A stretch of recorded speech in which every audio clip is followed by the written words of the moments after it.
Menyusul terbitnya surat jalan untuk buron kasus hak tagih Bank Bali Joko Chandra, Kapolri Jenderal Idam Aziz mencopot Brigjen Prasetyo Utomo dari jabatannya sebagai Kepala Biro Koordinasi dan Pengawasan Penyidik Pegawai Negeri Sipil Bareskrim Polri.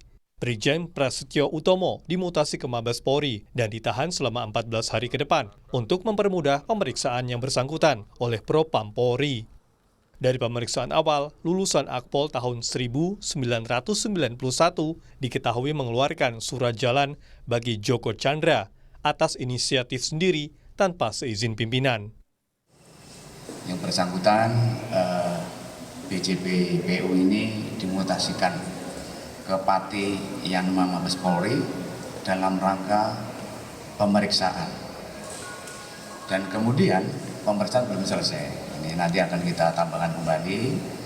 Dan mulai hari ini juga BJP PU ditempatkan di tempat khusus selama 14 hari. Bahwa dalam pemeriksaan itu yang bersangkutan adalah inisiatif sendiri dan kemudian dia melampaui kewenangan tidak lapor kepada pimpinan, tidak izin.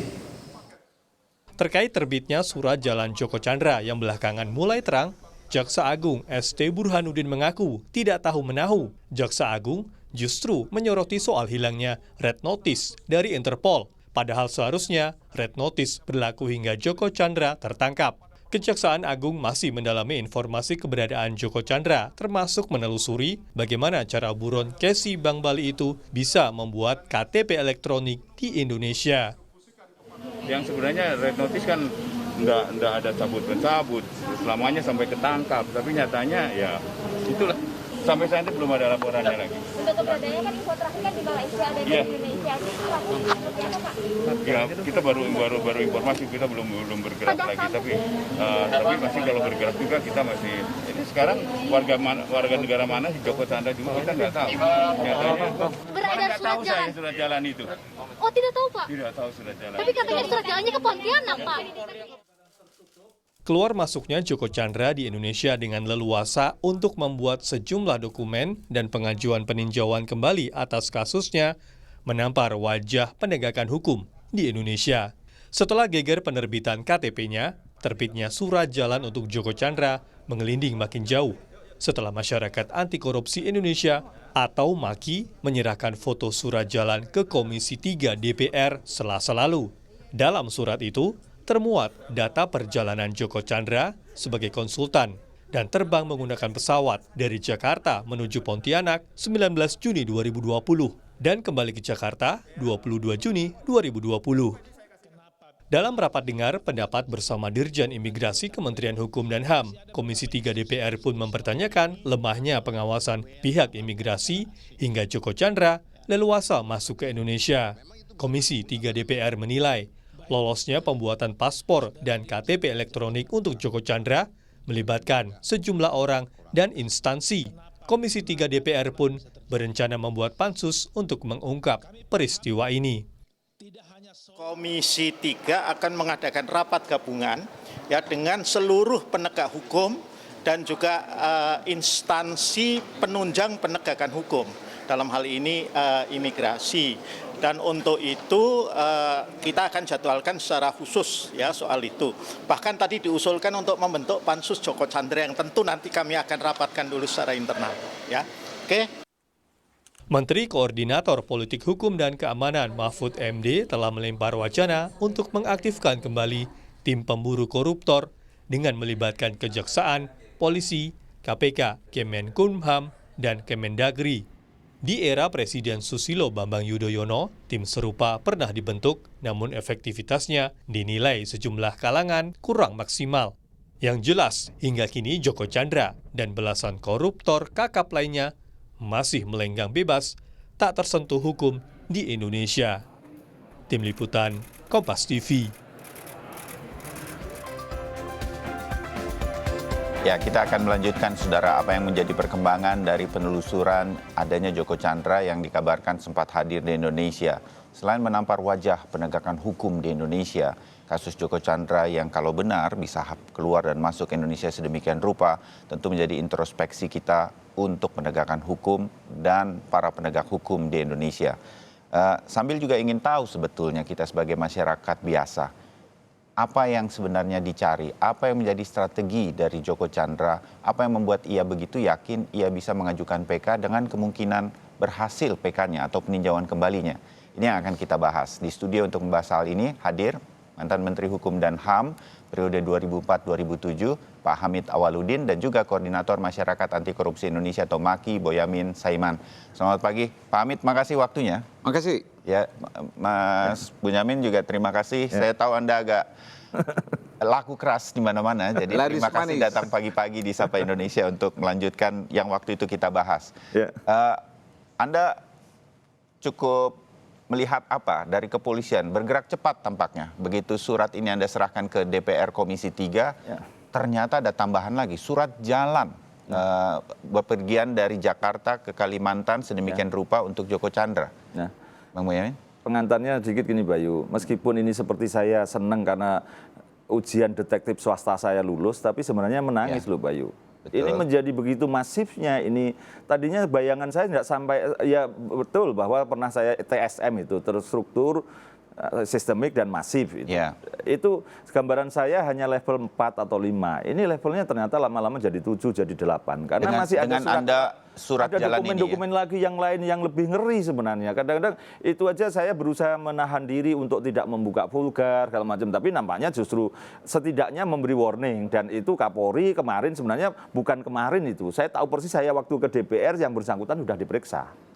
Jadi hari Selasa itu sudah diperiksa. Jadi hari kemarin itu hanya tinggal finalisasi aja karena kemudian semakin isunya ada yang membuka kira-kira orangnya ini ya langsung dieksekusi karena sudah selesai pemeriksaan terhadap yang bersangkutan.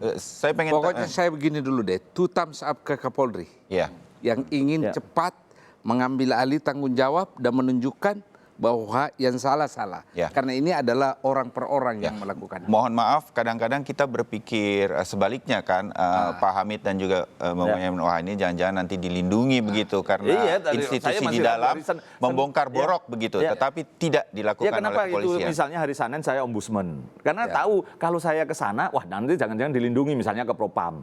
Terus saya buat lebih jauh lagi tekanan kepada DPR. Itu maksud saya mudah-mudahan nih Pak Kapolri punya gambaran sebenarnya terus bertindak cepat dan nyatanya bertindak cepat itu artinya kalau ini bicara kelembagaan tidak mungkin pasti ada perlindungan tapi langsung dipecat. Saya melihat ini ada permainan oknum itu bukan berarti saya ingin memperbaiki tapi justru Kapolri ini ujiannya. Itu loh. Dan itu saya berharap ini ada tindakan-tindakan berikutnya karena ada beberapa yang masih tersangkut itu dan saya yakin Kapolri ini akan membongkar semuanya untuk kemudian diperbaiki. Itu harapan kita. Tapi saya pengen tanya sama Bang Boyamin begini, Anda punya analisa apa kalau mengenai surat jalan ini kenapa sampai harus dibuat oleh seorang Joko Chandra untuk kemudian bepergian? Ya karena ini kan corona. Ada istilah lagi situasi pandemi segala macam itu kan surat jalan. Saya aja ke Solo itu bikin surat jalan dari yayasan saya memang ngurusi bantuan itu lancarlah di situ. Jadi satu itu karena pasti corona banyak pertanyaan. Kedua apapun orang tahu dia buron. Nah kalau ada yang mencoba tanya ya katakanlah petugas sekedar di bagian Angkasa Pura atau petugas apa nanti yang lebih dalam lagi misalnya kalau toh sampai harus melewati lintas batas imigrasi karena ketahuan jalan tikusnya ternyata kebetulan ada yang jaga maka surat itu pasti ditunjukkan. Jadi ini semua untuk melancarkan hal-hal tersebut begitu ya. Untuk bergian karena ternyata gini sepengetahuan saya Joko Chandra tidak lama di Jakarta hanya 2 hari 3 hari balik lagi Kuala Lumpur ke sini lagi gitu loh. Jadi butuh surat ini dan kelihatan di situ tanggal 22 Juni dia baliknya Pontianak ke sini. Nah, pada saat itu dia rekam data paspor. Baru kemudian jadi hari berikutnya tanggal 23. Jadi menyambung ternyata ini kebutuhan apa dan sekarang puzzle-nya dari sejak kita ketemu ngobrol pertama nih puzzle-nya sekarang sudah mulai tersusun. Juni nanti juga ada surat jalan yang lain bisa jadi gitu loh. Jadi ini banyak yang kalau mau. Tapi kadang-kadang saya tidak tega gitu banyak. Sampai dibikinkan surat kesehatan COVID itu kan bebas COVID dari kesehatannya kepolisian yang di satu rangkaian dengan yang membuat surat itu gitu loh. Dan saya yakin itu tidak diperiksa darahnya cuma tulis bahwa dia negatif gitu aja. Nah inilah semua yang mudah-mudahan nanti semuanya terang benderang dan jelas bagi masyarakat. Saya ke Pak Hamid, Anda menulis di harian Kompas hari Senin, dugaan-dugaan melewati mana karena Anda pernah di Kementerian Hukum dan HAM membawahi imigrasi. Jadi Anda punya dugaan-dugaan lah Pak Hamid ya. Ini lewat mana? Salah satu dugaannya lewat Entikong, Kalimantan Barat. Ya. Ini juga nyambung begitu dengan surat jalannya yang Jakarta, Kalimantan Barat begitu. Jadi sederhana aja logika saya. Ya, tidak terdeteksi imigrasi gitu ya. Dicari di data imigrasi tidak ada. Jadi waktu itu saya punya 2 asumsi. Dia masuk ke Indonesia normal, masuk ke imigrasi, tapi menggunakan paspor lain. Ya. Nah, tentu Anda mengatakan paspor Papua Nugini karena dia warga negara Papua Nugini. Ya. Dicari di database tidak ada. Ya. Berarti kemungkinan dia punya kewarganegaraan lain lagi selain Papua Nugini. Dan nama lain lagi. Dengan nama lain.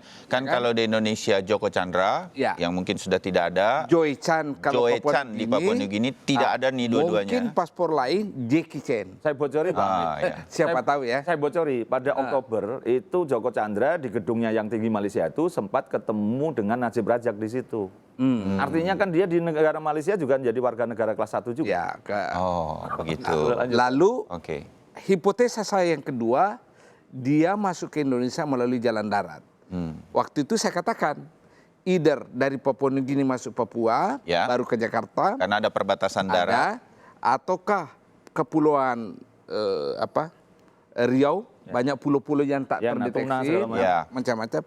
Ataukah Entikong. Tapi firasat saya lebih banyak melalui Entikong karena dia berasal dari situ. Dia menguasai jalur-jalur tikus. Dan memang kenyataannya banyak tempat di situ tidak terdeteksi oleh pihak keamanan kita begitu luas. Ya, itu perbatasan kan begitu panjang. Lewat situ. Kelihatan kok itu ketahuan bea cukai, ketahuannya di Jakarta. Ternyata di trace lewatnya juga Entikong jalur tikus itu, barang-barang mewah. Sehingga kemudian ketika kita, masyarakat umum, Pak Hamid, Bang Boyamin berpikir, kok bisa sih tidak terdeteksi imigrasi karena memang tidak lewat penerbangan luar negeri. Kalau penerbangannya domestik mana lewat imigrasi gitu kan. Nah, hal inilah yang kemudian menjelaskan ini semua sekarang sudah mulai terlihat Kenapa bagaimana keyakinan jalurnya. saya ada itu karena saya percaya sistem deteksi imigrasinya itu akurat. Pasti itu. Sehingga walaupun red notice-nya dicabut atau apa dan segala macam, paling tidak itu akan terdeteksi. Terdeteksi. Jadi itulah yang kemudian dicoba kalau lewat dalam negeri atau penerbangan dalam negeri sehingga tidak melewati sama sekali imigrasi begitu. Paspor lain, nama lain pun kalau pakai sidik jari sudah ketahuan, oh ini pasti Joko Chandra. Sebenarnya kan gampang sekali nih, soal niat ya. Dia buron dari Republik Indonesia, lari kan? Papua Nugini, lalu membuat identitas baru di Papua Nugini karena dia sudah jadi warga negara kan? Anda kan bisa lihat niatnya. Namanya dia adalah Joko Chandra, Joko S. Chandra. Ketika mengambil paspor Papua Nugini kan berubah jadi Joy Chan. Tahun kelahiran pun disulap. 51 menjadi 63. 63. Di situ aja kan Anda bisa melihat. Saya nyambung sedikit di sini bagi wawasan saya juga. Kalau seseorang, misalnya Joko Chandra sudah menjadi warga negara Papua Nugini, itu paspor atau kewarganegaraan Indonesianya itu gugur. Itu gugur. Itu yang selalu saya persoalkan. Bahwa kalau dia ditangkap atau dia memenangkan PK-nya, dia tetap bukan warga negara Indonesia. Dia sudah menjadi warga negara Papua. Pertanyaan berikutnya tentu, apa ada kemungkinan dia kembali menjadi warga negara Indonesia? Kan gitu kan? Bisa saja. Namun sebentar Daeng, sebelum sampai ke sana ya, mumpung Pak Hamid Awaludin yang biasa saya panggil Daeng ini, jadi saya kalau kelepasan begitu saya mohon maaf juga buat pemirsa. Pak Hamid, Bang Boyamin juga mungkin nanti bisa jump in atau masuk juga. Ini pertanyaan banyak orang. Mengapa kalau dia sudah punya kewarganegaraan Papua Nugini, sebutlah kita menduga-duga, sekali lagi ini hanya dugaan, karena dia berbisnis di Malaysia dan lain-lain, dia punya warga negara kehormatan dari Malaysia begitu. Buat apa dia membuat paspor Indonesia? Saya pengen tanya sama Pak Hamid karena Anda menguasai ini. Itu adalah pertama alibi. Kalau dia menang, dia bisa PK-nya berhasil. Dia bisa keluar masuk Indonesia dan tinggal di Indonesia. Aku warga negara Indonesia, statusku sama dengan Bayu, status saya sama dengan beliau. Itu. Jadi dia sudah persiapkan dengan matang. Dia lupa bahwa Undang-Undang Kewarganegaraan tahun 2006 nomor 12 itu, kalau Anda sudah memiliki paspor lain, Anda tidak bisa lagi. Kecuali Anda mengulangi proses permohonan menjadi warga negara baru. Ya. Jadi itu dia jadikan semacam alat ya untuk melaundry dirinya bahwa dia adalah Joko Chandra seperti yang lalu. Tetap warga negara Indonesia.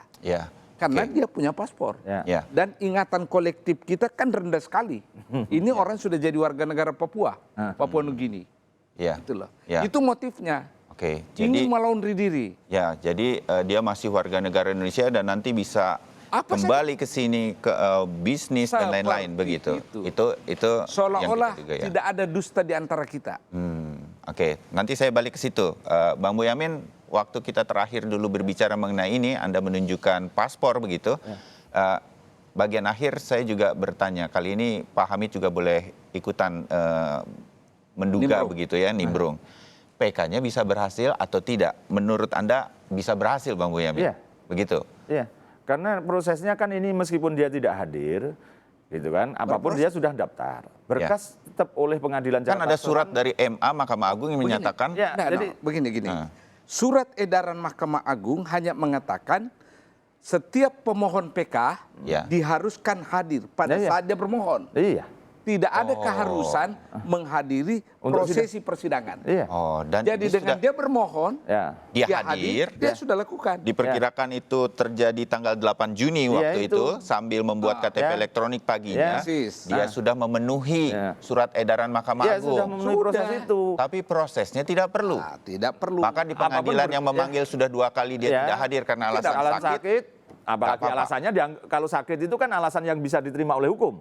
Berkas kemudian dikirim ke Mahkamah Agung oleh pengadilan karena memang ini pengadilan ini hanya proses administrasi, menyidangkan sebentar untuk mengecek segala permohonan, kalau ada bukti ya sudah gitu, terus kemudian diberi pengantar dikirim ke Mahkamah Agung. Mahkamah Agung bisa apapun terhadap ini, bisa menerima, mengabulkan, menolak, tidak menerima, macam-macam bahasa Belanda itulah NO segala macam, itu bisa dengan segala kewenangannya. Jadi ini makin jelas bahwa bisa saja PK-nya berhasil. Bisa. Dengan proses sekarang aja bisa, apalagi dulu yang diam-diam lebih bisa lagi kan gitu kan. Ini kan sebenarnya ya dia tidak sakit andekan bukan Jaksa Agung yang buka. Iya, betul. Dia hadir. Untung ada Pak Jaksa Agung membuka di depan DPR. Di depan DPR sehingga ketika mau persidangan langsung sakit. Gitu. Gara-gara dibuka itu kemudian saya penasaran, nyarilah proses KTP-nya benar ternyata ada, proses kemudian ketemulah paspor. Ini yang Anda bilang Anda jadi detektif swasta ya Bang Boyamin. Iya, sebenarnya tidak bangga, nangis ini. Ternyata hukum kita sudah zaman modern kayak begini kok masih ternyata gampang diterobos dengan segala sesuatunya yang seperti terkoordinasi. Kok bahasa saya itu loh ya. Kalau kita orang normal, saya tanya juga teman polisi, teman jaksa atau teman di imigrasi gitu, kamu berani nggak gitu? Wah enggak lah, ngapain gitu loh. Jadi dalam keadaan normal orang tidak mau semua bikin surat itu. Sampai kemarin itu saya melayani teman-teman kepolisian yang saya pernah kenal itu nelponi, bener Mas itu. Mereka seperti tidak yakin bahwa ada surat jalan itu. Itu kan tidak mungkin. Saya pun pernah mempraktekkan itu, mencoba teman saya Kapolsek itu, tolong dong aku dibuat surat keterangan bahwa saya lawyer dan seluruh Indonesia sehingga bisa mudik segala macam zaman corona. Mereka dengan tegas, jabatan saya bro tidak berani. Lu kan surat keterangan bukan surat jalan. Kalau surat jalan saya sadar diri, saya orang sipil. Ini surat jalan. Jadi begini ya cara melihatnya soal surat jalan itu. Ini pasti bukan institusional. Karena bagian yang menerbitkan surat jalan itu bagian yang tidak punya kewenangan. Iya, betul. Nah, itu dulu. Sehingga saya yakin bahwa surat jalan itu bukan institusi polisi yang memberikan, tetapi oknum. Karena bagian yang menerbitkan surat jalan itu bukan organ yang memiliki kewenangan. Jadi bagian ini tuh nggak mengeluarkan surat jalan, tapi dia mengeluarkan satu. Dan di harian Kompas hari ini juga diperjelas bagi publik, surat jalan itu pun harusnya hanya untuk anggota kepolisian, internal polisi. Iya, pasti. Jadi ini benar-benar sesuatu yang kemudian individual secara tegas kemudian dilakukan oleh Kapolri dengan pencopotan ini. Saya rasa begitu. Dan itu ditambahi di dalam surat yang lain, di surat kesehatan itu dia konsultan PPNS Korwas. Jadi bahkan sejak kapan dia diangkat, mana SK-nya gitu. Kalau yang di surat jalannya itu hanya konsultan titik. Dan di surat-surat yang lain, dokumen 2 yang lain itu konsultan Korwas PPNS. Bayangkan seorang Joko Chandra ini paling tidak dikontrak setahun lah atau dianggap seperti pegawainya kan gitu kan, konsultannya lo ya.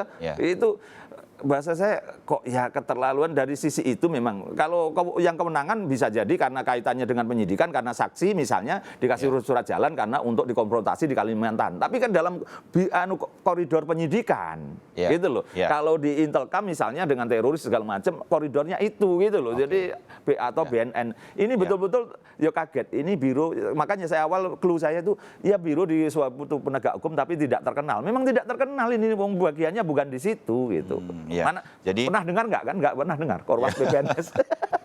Betul. Jadi ini mulai tersambung puzzle-puzzle atau serpihannya sudah mulai bisa kita susun sebagai sebuah strategi sebetulnya ya, Bang Boyamin dan juga Pak Hamid. Yang kemudian kita ingin tahu bahwa kemudian strategi ini apakah kemudian berhasil, PK-nya ada kemungkinan berhasil. Karena hukum kita melihatnya bisa saja berhasil. Kalau ia berhasil, kita sambung setelah jeda, Pak Hamid dan Bang Boyamin. Apakah betul? Minum dulu. Apakah kemudian Joko Chandra benar-benar lepas dari jerat hukum? Nah itu yang nanti kita ingin tahu. Pak Hamid minum dulu, Bang Boyamin juga boleh minum dulu. Kami akan segera kembali. Anda tetap bersama kami untuk mengikuti kelanjutan perbincangan kami pagi hari ini.